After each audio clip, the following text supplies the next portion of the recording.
It is 0 hour 30 Universal Time. I'm John Dryden in Washington.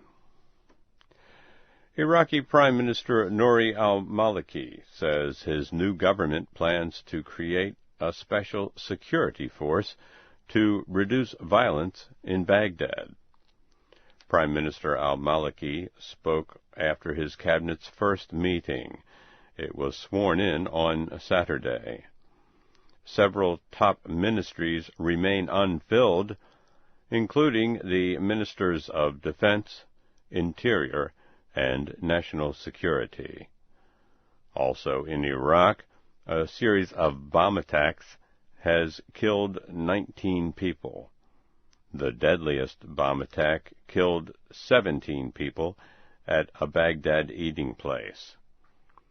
17 other people were wounded.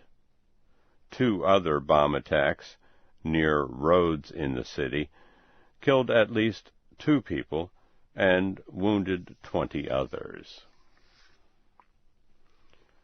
Palestinian leader Mahmoud Abbas has met in Egypt with top Israeli officials. The talks were the highest-level meeting between the two sides since Hamas took control of the Palestinian government in March. Mr. Abbas met with Israeli Vice Prime Minister Shimon Peres and Foreign Minister Livni. Later, Foreign Minister Livni told reporters that Israel has decided to release $11 million of Palestinian tax payments. Israeli officials say the money will be used to buy medical supplies for Palestinian hospitals. Israel has held more than $55 million a month in tax money it collects for the Palestinian Authority since Hamas won recent elections. Mr. Abbas said he expects to meet with Israeli Prime Minister Ehud Olmert after Mr. Olmert's visit to the United States this week. American Secretary of State Condoleezza Rice says the United States is not offering security guarantees to Iran to help settle a dispute about that country's nuclear program. Media reports last week said European negotiators wanted the United States to offer such guarantees. At the same time, negotiators would urge Iran to give up its nuclear activities.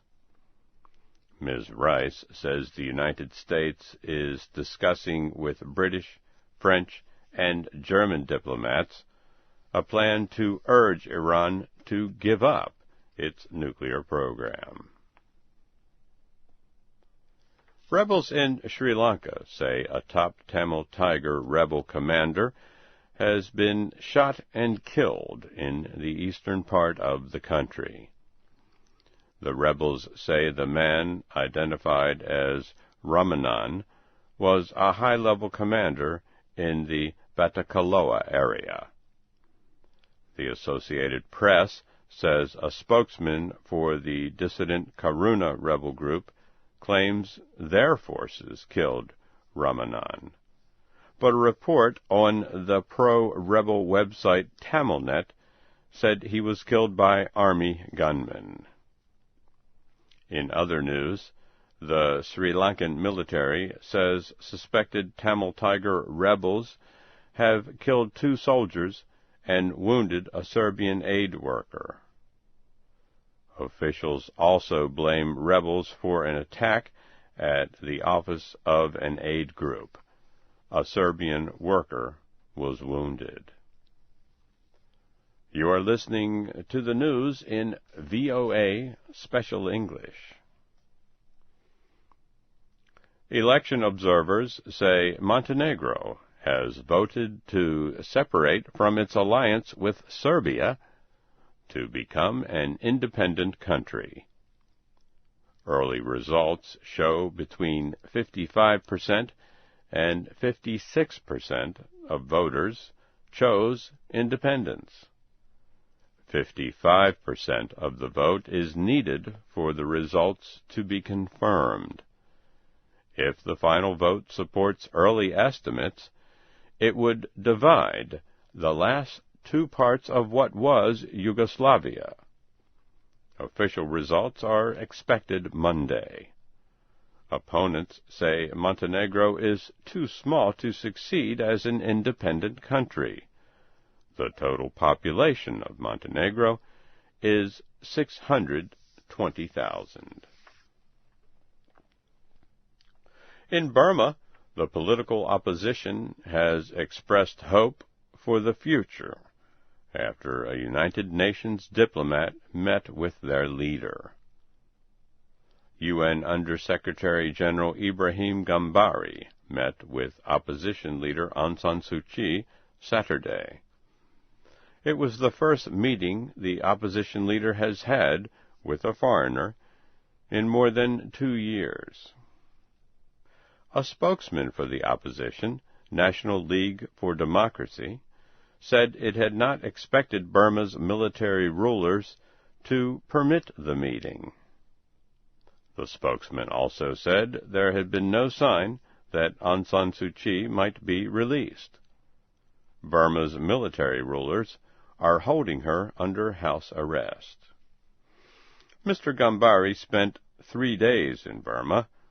The visit was an attempt to press the military rulers to end human rights violations and restore democracy. German Chancellor Angela Merkel has arrived in China for talks on trade and human rights. Ms. Merkel is to meet with Chinese President Hu Jintao and Premier Wen Jiabao on Monday. She is also expected to press Chinese leaders to get more involved in efforts to end the dispute over the Iranian nuclear program. Ms. Merkel is leading a 40-member trade delegation. She plans to sign several trade agreements during her 3-day visit to China. This is Ms. Merkel's first trip to China since taking office last November. The main opposition political party in Zimbabwe has held on to a parliament seat in a special election in western Harare. State radio reports that the Movement for Democratic Change received about 8,000 votes in the Burudito area election. The candidate for the ruling ZANU-PF party came in second with about 4,000 votes. Minor opposition groups received about 500 votes.